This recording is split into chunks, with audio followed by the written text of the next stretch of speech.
Welcome to Calm Down with James Eade. I'm James Eade, and I'm trying to calm down today in a beautiful afternoon in San Francisco.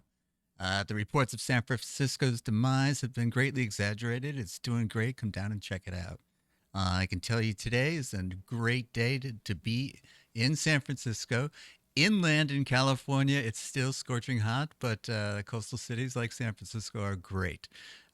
So, what are we doing to calm down today?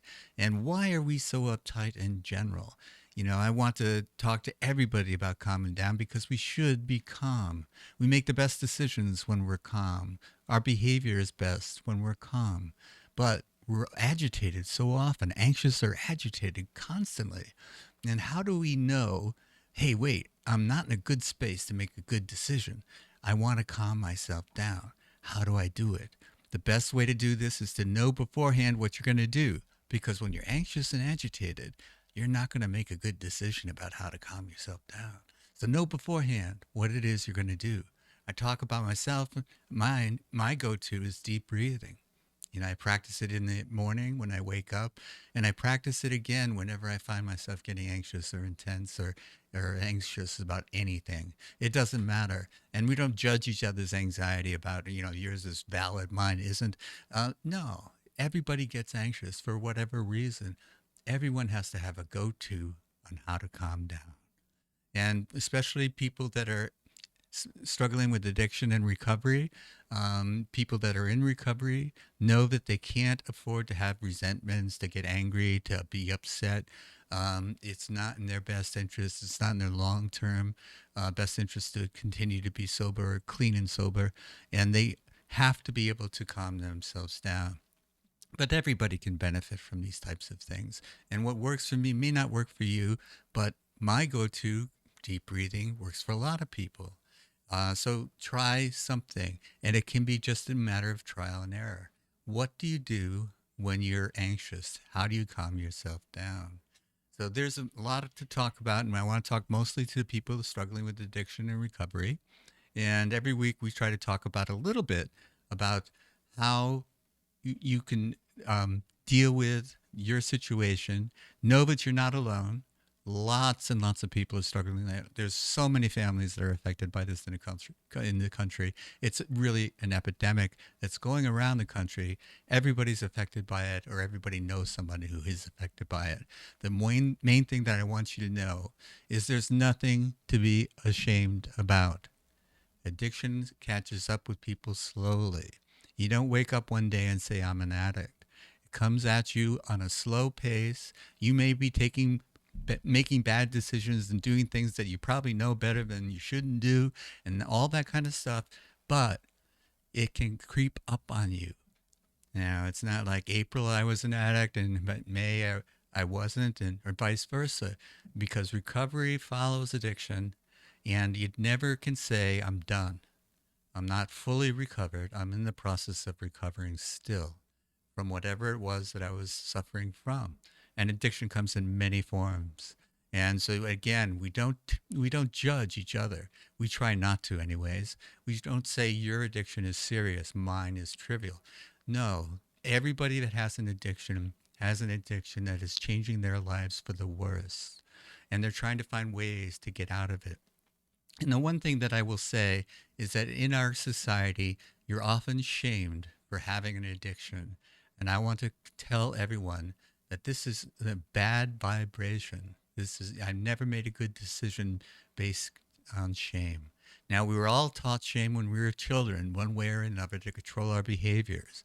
And still, society will try to shame you as though they think that this will change your behavior.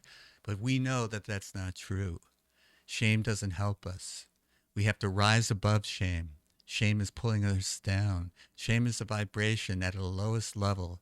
It doesn't produce anything creative. It doesn't produce anything that's good for humanity. No, shame is not a vibration you want to be at. But how do you change your vibration? Well, everyone has that power and potential to change their vibration at any time. You can just picture a thought in your head, picture something that's visibly in your mind, a wonderful idea, a source of energy, something like it could be the sun, it could be a star in the solar system, it could be a source beyond all of those. And think about, okay, how do I change I want to be kind. I want to be loving and kind. Now, I don't wake up loving and kind, but every morning I can change my vibration. I give thanks for being reminded of my ability to change my vibration. And I try to be loving and kind. And I picture green energy entering into my heart chakra, my heart space, and I say, I am loving.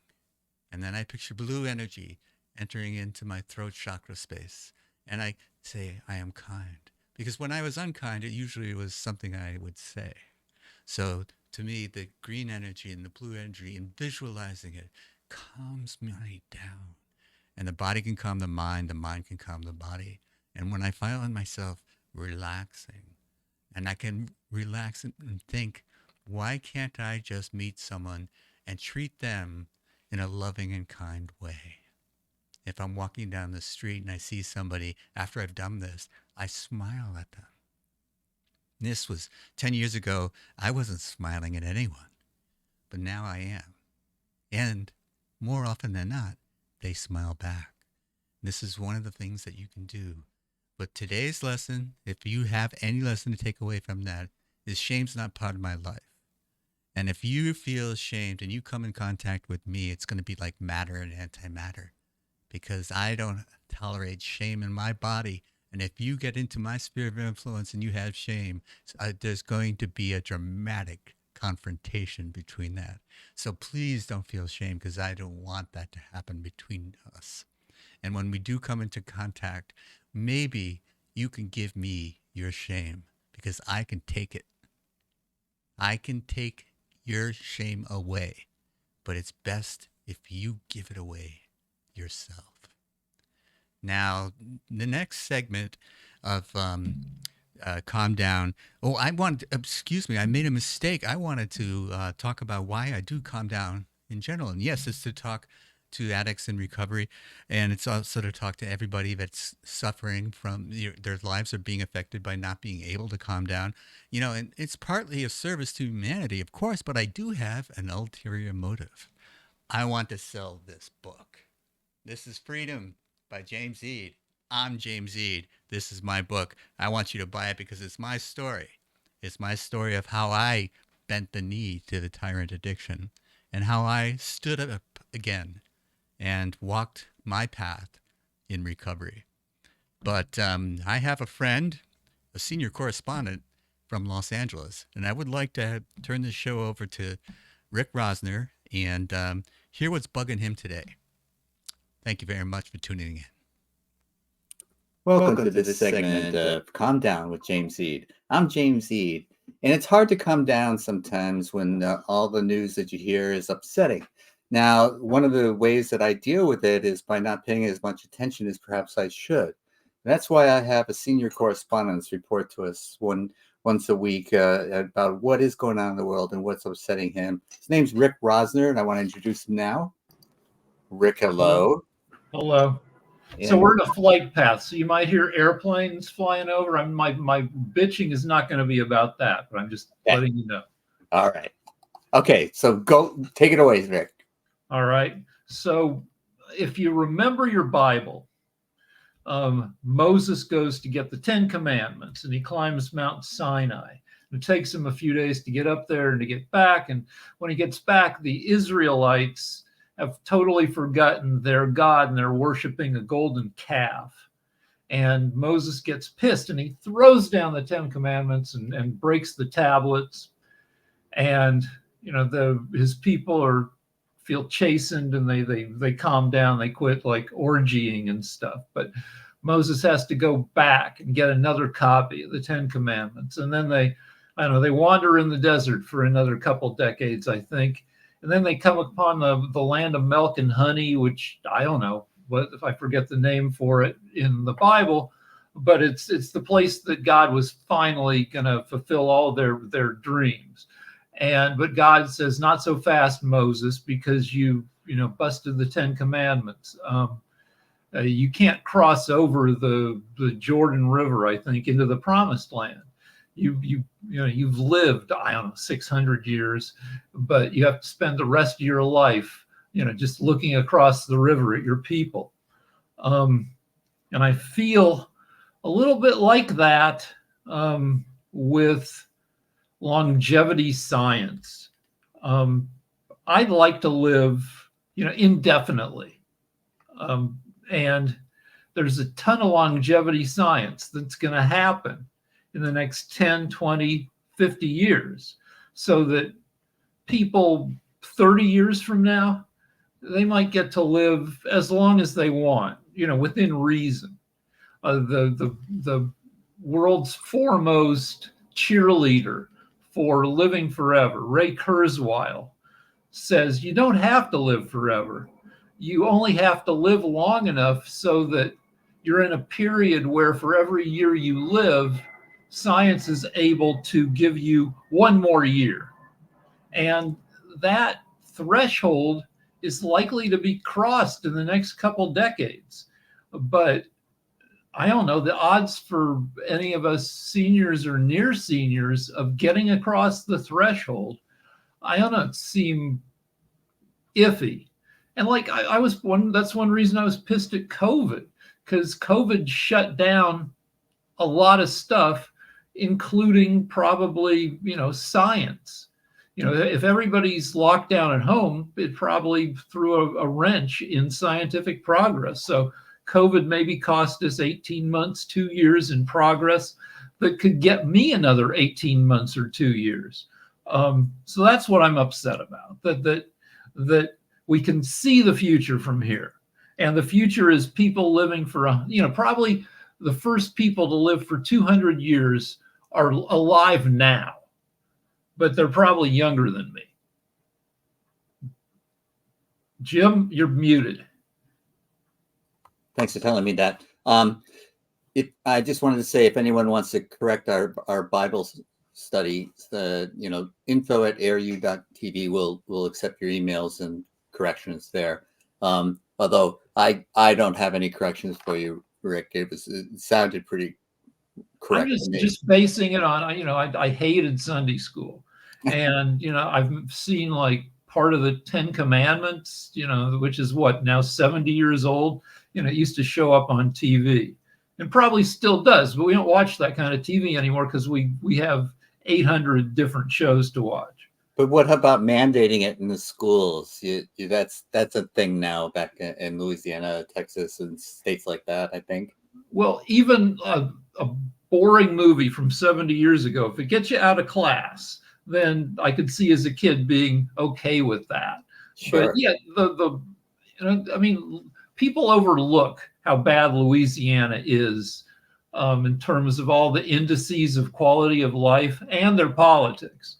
When people think Louisiana, they think, laissez le bon temps rouler, and beads and boobs and getting drunk on hurricanes, Bourbon Street. Yeah. And but Louisiana's just a mess. They're 49th in everything. And and this is just one more thing. And then Oklahoma, that wants to teach the Bible, they're just, the guy in the superintendent of schools there is just a lunatic. And we can be hopeful. I thought about doing like the current political situation and the media's reaction, but I thought, that'll wait another week. Let's do one that isn't quite as miserable. Well, the idea about adding to our lives, I think the Transhumanist Party has a platform about that, extending it through science, through technology. One of the things that I've always thought about that when I do think about this topic is that who's going to be able to afford that? Who's going to have access to it? It's like everything. For the first year, it's insanely expensive, and only billionaire tech bros can afford it. And you got to think, that billionaire tech bros are secretly doing a ton of secret, research. And they're also doing lunatic stuff like paying teens to get their blood transfused into them, which is, it's maybe 10% science and 90% just like, we toured a museum yesterday, and we saw the Egyptians had like very complicated technology Yes. to live forever, and none of it worked Right. because it was all ridiculous. And I assume that teen blood transfusions is 90% Egyptian mummification. Well, my mother-in-law was having some trouble with fatigue, and she got a blood transfusion. This is probably after one of her pregnancies. I've forgotten the details. And she thought that she had gotten transferred with some Black Panther blood because she felt so much better afterwards. So you can make up anything to describe how you feel. Blood transfusions can be life-saving, but the idea that you're going to prolong your life because you got someone else's blood, I don't see any reason to believe in that. Yeah, in the 1960s, you might have seen it on Mad Men. There were doctors, vitamin doctors, who'd come inject you with vitamin B, and you'd feel like a champ. You had so much energy. It turns out it wasn't the vitamin B. They also included, a big dose of speed in the shot. Well, there you go. So, it's always when I'm back in the day when I used to take drugs, we had no idea what we were taking. We would call it something, but what was actually in it, we had no way of knowing. Right. And so, there's the same way today that they stick fentanyl in everything. Nowadays, that's so true. It's tragic what's happening now. And it's such a crisis throughout the United States. And probably other parts of the world that I haven't heard about so much. But, what is the attraction of that? Or is it just that they're taking something they think will make them feel better and fentanyl is laced into it? Or what? Because it takes so little to give you a high off of fentanyl. A fatal dose is 2 micrograms. Okay. So it's a small, tiny dose of it can kill you. Right. But it's cheap because it takes such a small dose that, people think they're just, little fairy dusting to give you a better buzz. But no, it's really a fatal dose.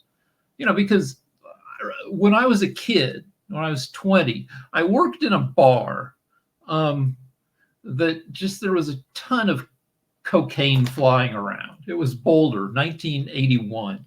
And, there was this one kid who'd gotten a settlement and a lawsuit, and he decided to go into business as a coke dealer.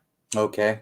And he ran through 50 grand within months, getting high on his own supply. And towards the end, he was really trying to, conserve his last few $1,000s. And so he kind of had me cutting the baby laxative into the coke to stretch it a little further because his hands were shaking too much. Yeah.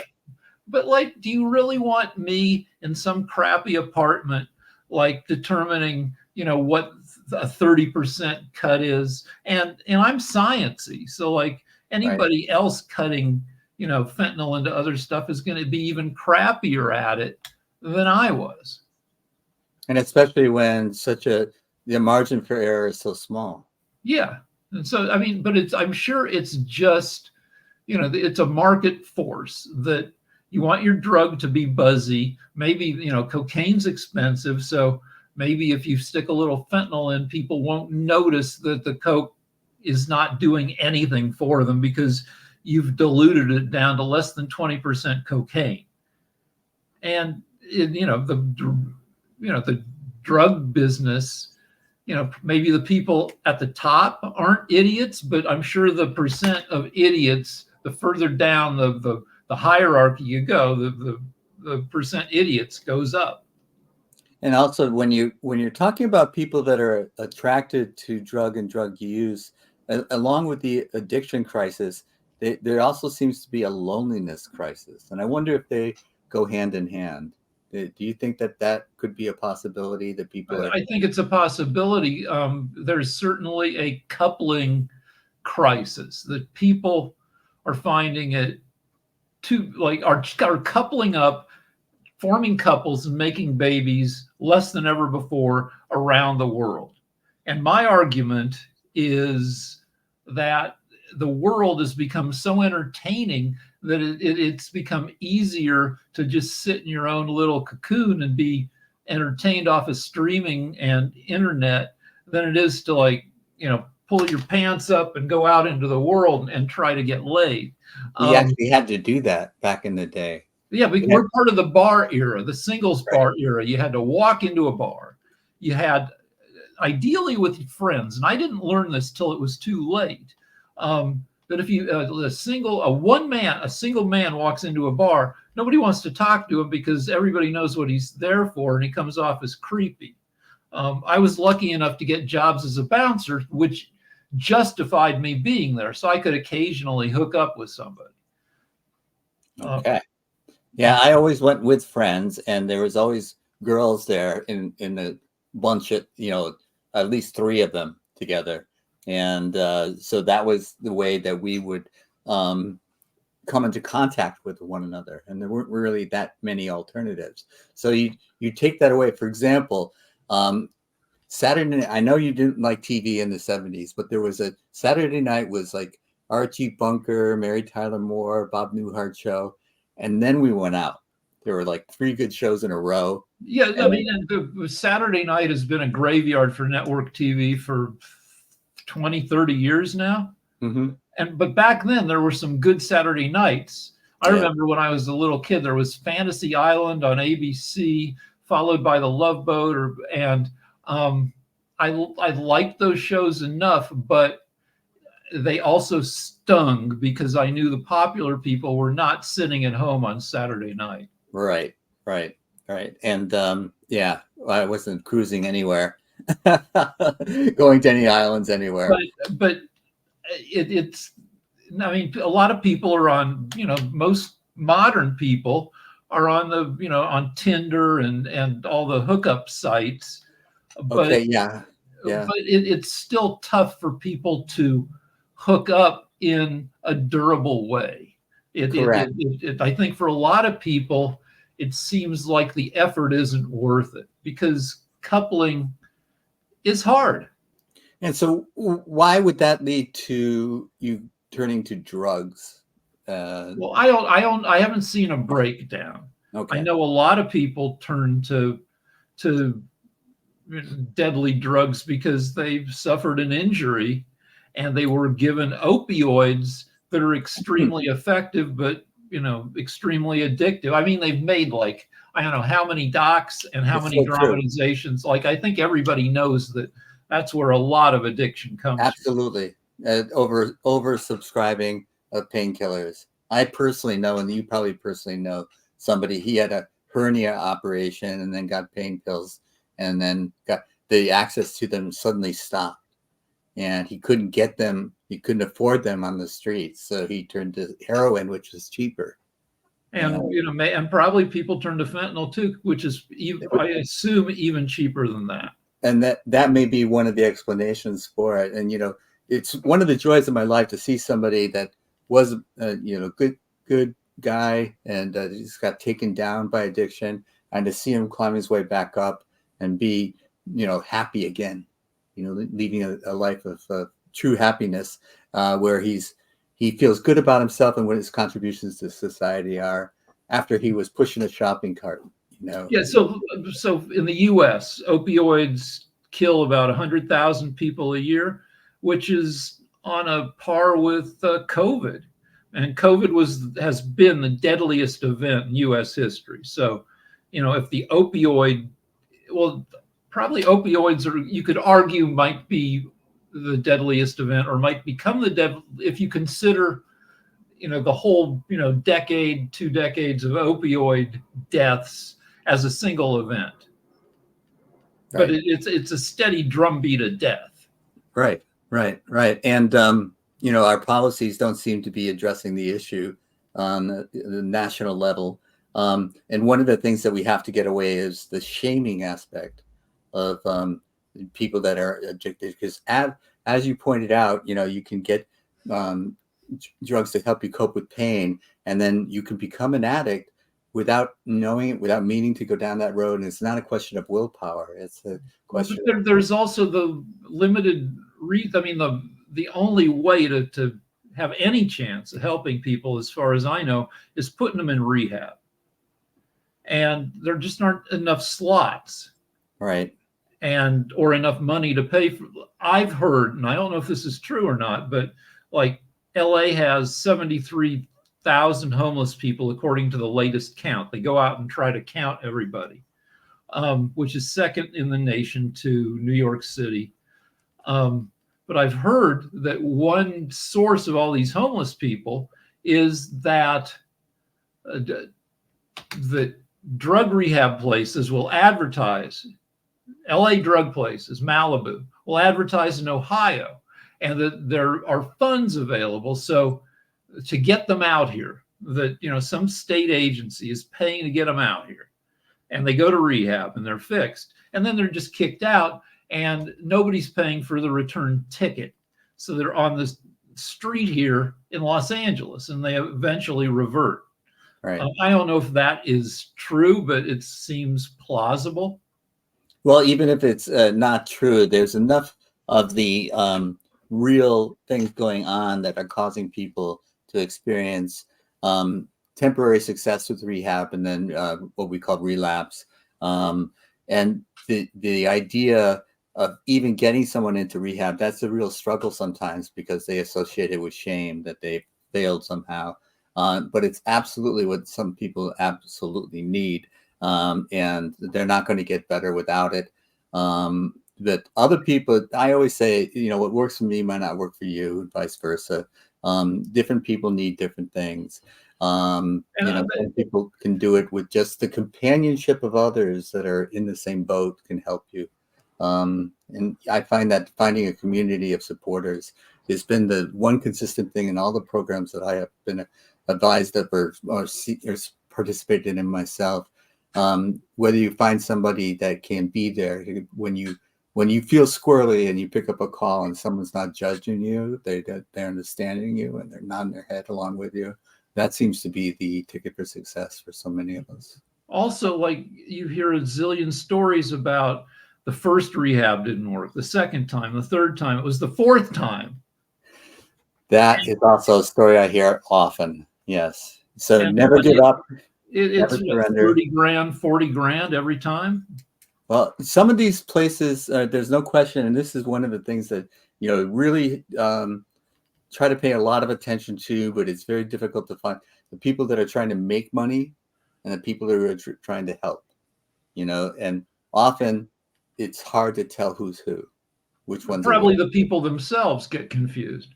Well, it's awfully true, but you know, there are some programs that are, you know, 501c3s. They're not for profit. Nobody's getting rich. You know, these are that's the kind of thing that I look for. You know, are they a charity? Are they a not for profit? You know, do they have a 501c3 tax status? That's what that means. And so they can't easily generate money for themselves. They have to have some justification for their salary, for example, if there is a salary. Many of these people, many of these places are volunteer led. So that's another thing I look for. But before you recommend it, you have to do some due diligence. Yeah. I imagine a future where, you know, because people aren't coupling up and making babies, like, we're going to become more and more like Japan, where, you know, robots pick up some of the slack in elder care. Yeah. But I can imagine as the technology gets better, that maybe, you know, homeless and people who are in danger of ODing or relapsing, they get their little robotic guardian angel that kind of follows them around. And, you know, the little, you know, the angels, the rope, they get beaten up because people get pissed at them. They throw them into traffic but, you know, will that be a workable future? I don't know. Yeah, that's very interesting. With that, I think I'm going to say goodbye to you and thank you for coming on and sharing what's agitating you and how you're dealing with it. It's very important. We got on a topic that's near and dear to my heart. Always appreciate seeing you, Rick. And so I'll talk to you later. Thanks for letting me come on. You bet. Bye. Okay, that was Rick Rosner, senior correspondent from LA.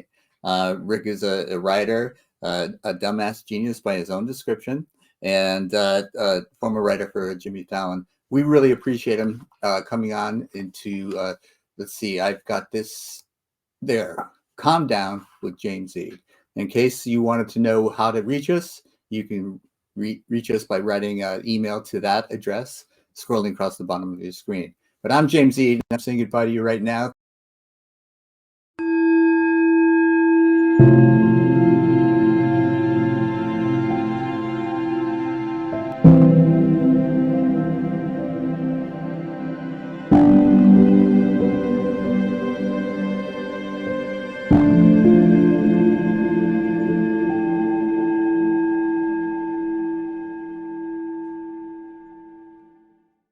Welcome to this segment of Calm Down with James Eade. I'm James Eade, and this segment is about yamas and niyamas. And we've talked about them each week, and this is the fourth week, I think, that we're going to talk about them.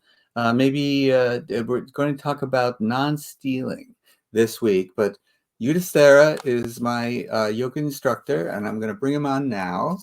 And you're going to talk about, pronounce the non-stealing yama for me? Well, in Sanskrit, it's called asteya. Asteya. Obviously, that's not truly Sanskrit. That's Sanskrit made into English. Gotcha.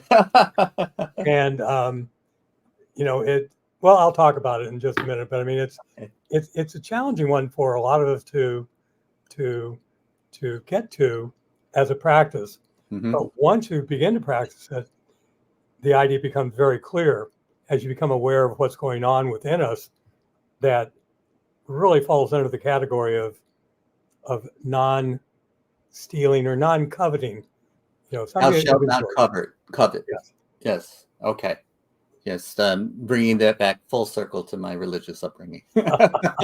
Well, and I'll mention that as well, because clearly it rings a bell for a lot of folks from their early days in churches. Right. Right. Okay. Well, you're in good hands, viewers, and I'm going to leave you with Yudhisthira. Good morning, friends. Let me start my timer so I don't go on forever. I've asked Jim to put up this diagram because all of these teachings of yoga are really, really enhanced by some big, basic ideas.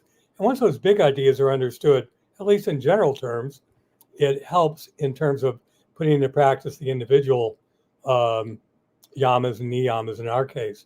And let me give you a couple examples of these big background understandings. For example, the chakras. Understanding the chakras, not the fluffy surface layer stuff that has become popular and sort of overused. Karma and reincarnation is another. So chakras, karma and reincarnation, levels of consciousness. I've mentioned this before: subconscious, conscious, and then the superconscious awareness is really the essence of who we are, but we become so aware of the other two. So these are all big examples, and I want to include a fourth one today, which is called the Yuga cycle. The Yuga cycle is important, and again, there's a small graphic of it there, and I don't know if you can see it on this graphic or not. Jim is going to be able to share a link with anybody who's interested. But this is a Yuga cycle, and it is a cycle that travels through 24,000 years and is related to where our sun and our solar system is relative to the center of our galaxy. And we become, that is, as a planet, we become more open to enlightenment as we get closer to this galactic source. As we get further away, knowledge becomes lost, and eventually we're dealing with almost exclusively a material world. To make clear, great prophets, great teachers, great gurus, divine beings can make a human appearance at any one of these levels, but their teaching will always end up reflecting, oh, that's even better, will always end up reflecting the age in which they are. For example, Jesus was a fully realized yoga master. That's how it's viewed within the world of yoga. Yet his lifetime was during this black period called Kali Yuga. And so his teaching was put out in terms that would be understood by people living in a time who were dealing with the material world in order to survive. And as we are now moving out of that period, and you can see where on that chart it shows present, we are beginning to move upward towards an age of enlightenment.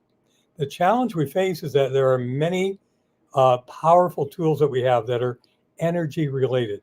Dwapara Yuga, Dwa means two, second, and it is an age of energy. It began to kick in around 1700, and you can see what happened from 1700 to the year 2000. And it was this huge advancement in terms of our understanding of energy, from the steam engine to internal combustion engines to quantum physics. And so it was huge. And yet the consciousness of many of our people on the planet, including many of our leaders around the globe, are still in this material world. So they have these powerful tools, but a very dark material level of consciousness. So it can be a challenge. There's a lot more to this document, but the last thing I want to say about it, because I want to get into our practice of non-stealing and relate it to this is not simply a circle that goes round and round. It is a spiral that goes through ages, and every age is an increasing level of awareness as well. So it's not a two-dimensional sort of thing, but rather multi-dimensional. Obviously, time is a factor as well, so one could even say more. So let's go ahead and get rid of that image. And again, if any of you want to have that document, Jim will have the link for you to go to. And the practice today is that of non-stealing. Jim and I were talking about this a little bit beforehand, and it's it can, just the term non-stealing can evoke a particular almost a gut reaction, because of the fact that the Ten Commandments are so fundamental to all three Abrahamic religions, Islam, Judaism, and Christianity. And what I mean is that there is because those teachings came from a time when knowledge was being rapidly lost. And in order for knowledge to be secured, it had to be put in a very compact, concrete, practicable form that related to the world around it, around the people who were getting the teaching. So you get Moses, he comes out with the Ten Commandments, and one of them, I forget where it lands, I think it's number 6, is non-stealing. And he talks about not coveting your wife, not coveting your neighbor's house, not coveting. It's very, very Old Testament. And it's not wrong. It's simply that it doesn't naturally lead itself to the deeper expression of what is called asteya, or non-stealing or non-coveting, non-possessiveness, which is the yoga teaching. And in yoga, it's expanded, it's made so much bigger. And so it's helpful to understand in that picture of the yugas that we're in an age when, if we are inclined to move away from the delusion of the material world, that we can begin through our own efforts to raise our consciousness. And asteya, non-stealing, actually begins at a very material level. It's true. Anybody who has ever stolen anything, I'll bet each of us can give an example from our childhood.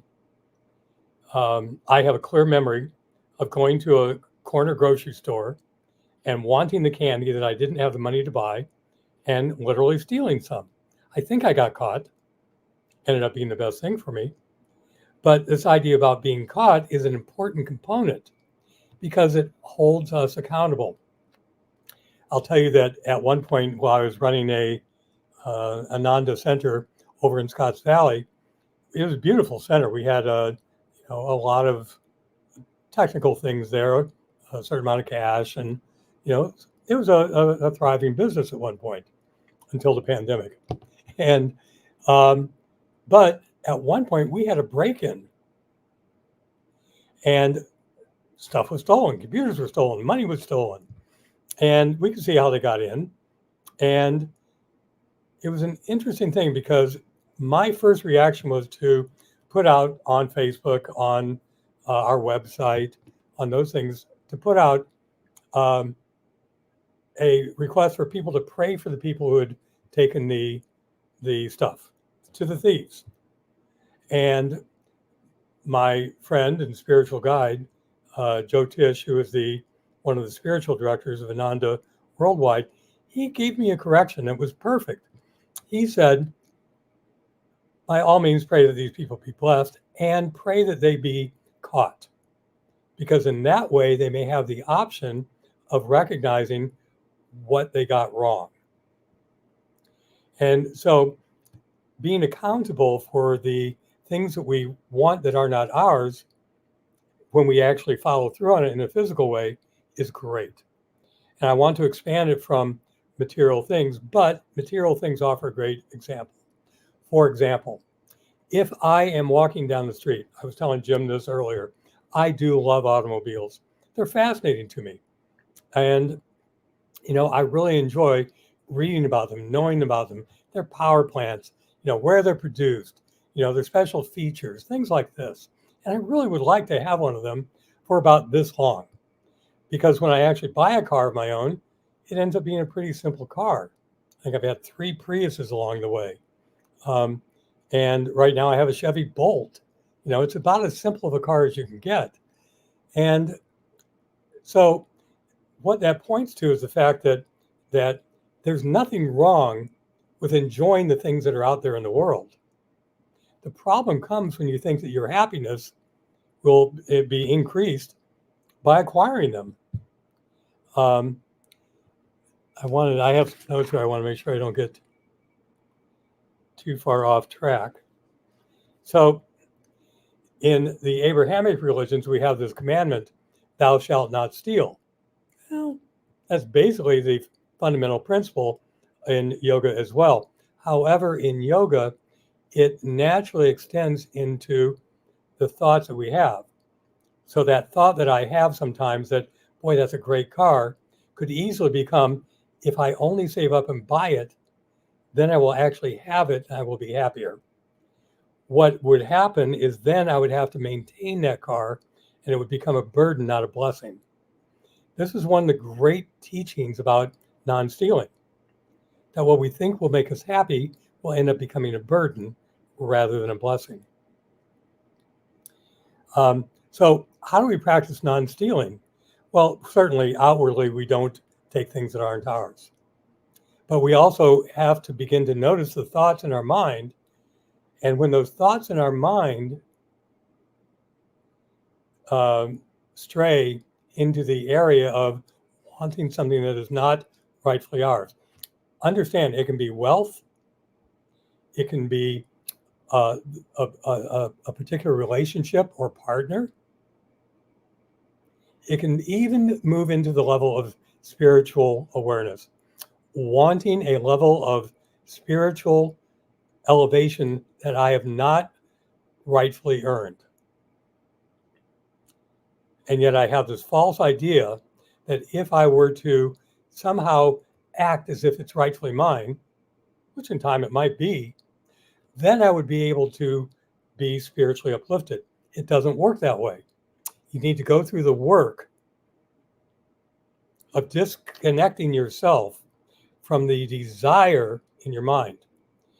And spiritually speaking, we move down, and this is a recurring theme in yamas and niyamas, into the heart. The second Yoga Sutra, I'll come back to it many times because it is so fundamental, is Yoga's Chitta Vritti Nirodha. Yoga calms the waves of likes and dislikes, desires and fears that abide both in the heart and the mind. Be clear that the mind follows the heart. All you have to do is watch someone who really wants something to come out the way they want it to, and we are all doing this, by the way, on a regular basis, that we can then justify with a rational process what our hearts desire. So the secret to non-stealing is to make sure that we are not looking for something that is not ours.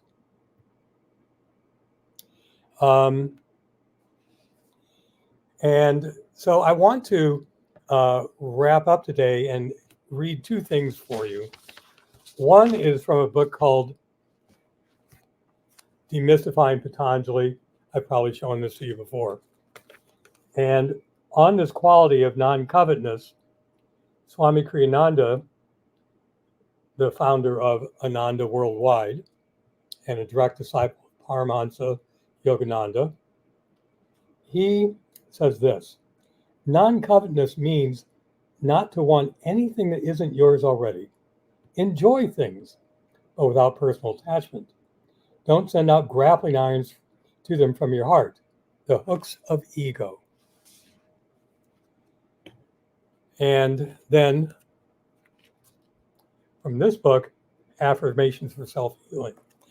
If you notice the quality of greed or the desire for something that is not yours rightfully come into your consciousness, you become aware of it, how do you then deal with it? What do you do? One of the best ways to counter the desire for something other than what is rightfully yours is to give away things as they come to you. So I wanted to end by reading to you from Affirmations for Self-Healing on the quality of generosity, and we'll end with the affirmation that goes along with it. Swami Kriyananda writes that most people think of generosity as merely the giving of material benefits to others.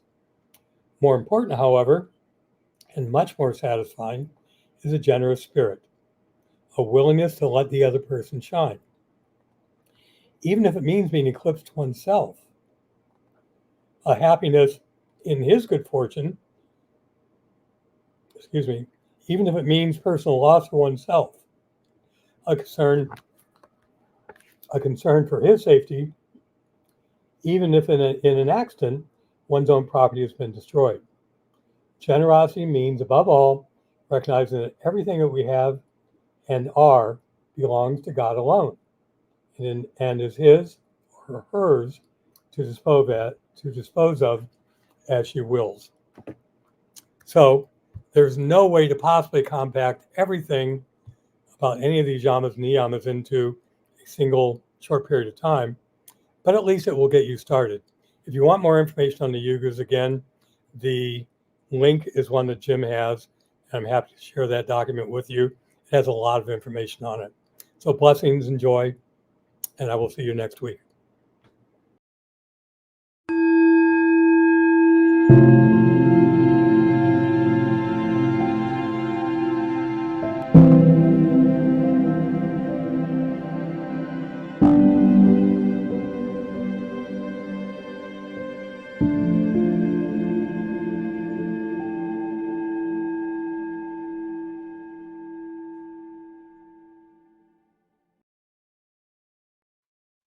Welcome to the final segment of Calm Down.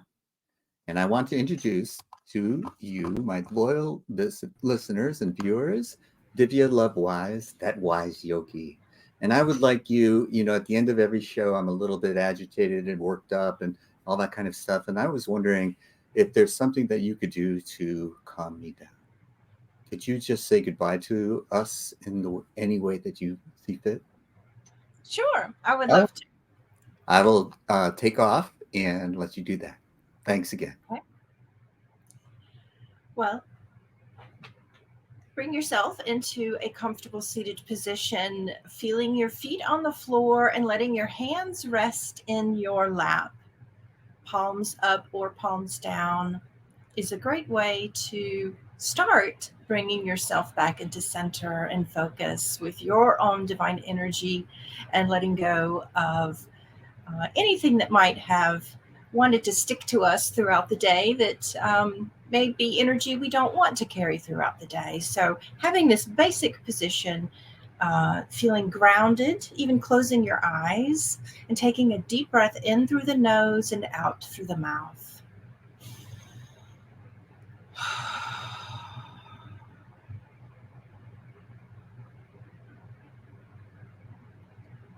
And one of the ways we can bring ourselves back to center is observing with our senses what we can feel, the temperature of the air in the room, observing any sounds that you hear.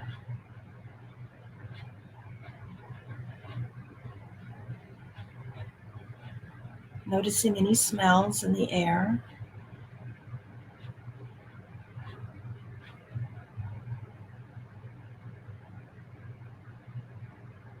And then bring your awareness to your breath.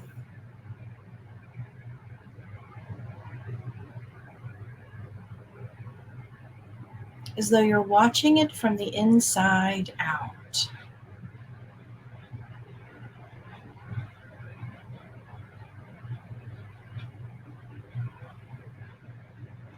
Watching the inhale wash into the body. And watching the exhale wash out of the body. Just like the waves of the ocean as they wash onto the shore.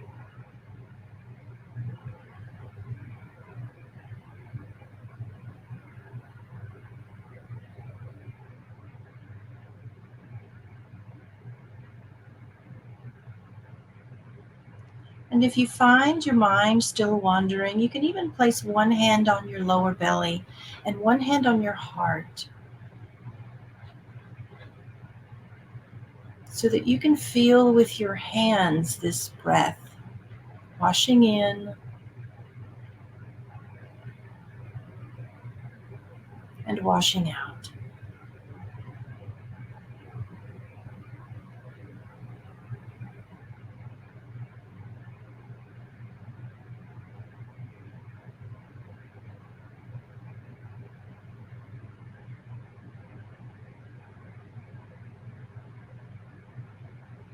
And with your mind's eye, visualize this inhalation and exhalation as an internal shower, clearing away your energy so that it's refreshed,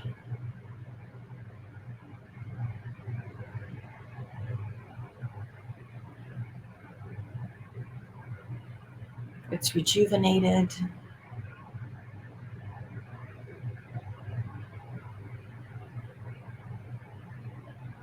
and it's restored.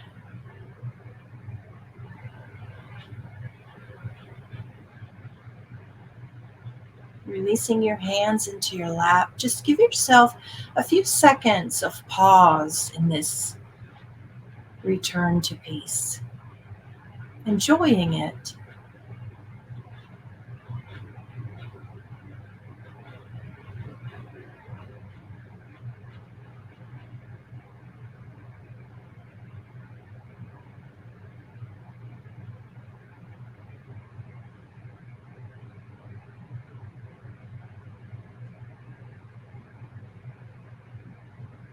When you are ready, you can open your eyes, wiggling your fingers and your toes, feeling grounded in your body, grounded in the best part of yourself, and you can go out into the world and carry that best part in the forefront of your mind and your heart.